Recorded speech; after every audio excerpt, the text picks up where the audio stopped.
In this video, I'll be showing you step by step how to get a FTMO Swing account. It is super easy to do. So the first thing you need to do is open up your favorite browser, and then from here you'll need to go up to ftmo.com. I'll also put a link to that down in the description below. Once from here, you should be doing something like this. And now from here you'll need to go down to the FTMO challenge section down here in the middle of the page.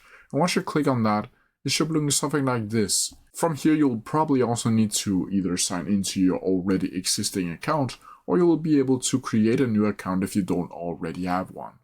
Now from here, you'll need to go over to Start FTMO Challenge, and right beside that, you'll be able to show the objectives.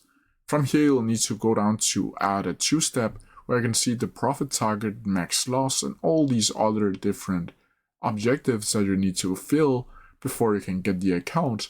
And from here you'll need to add the pick your account section and choose the FTMO swing, where you'll get a leverage at 1 out of 30. Once from here you'll need to scroll down until you see account balance, and you'll need to choose your specific balance that you want to trade with, and of course you'll need to purchase how much your account needs to be worth.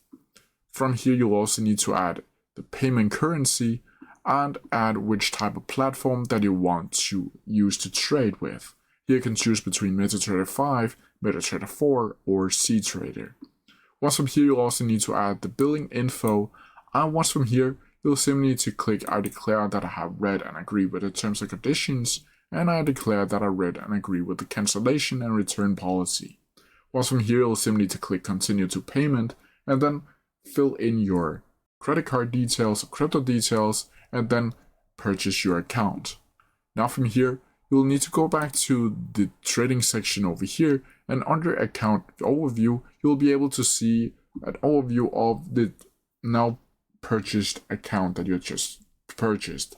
But that's how I do it. If you have any questions about it, please leave them down in the comment section below, and I'll try my best to answer them as quickly as possible. See ya!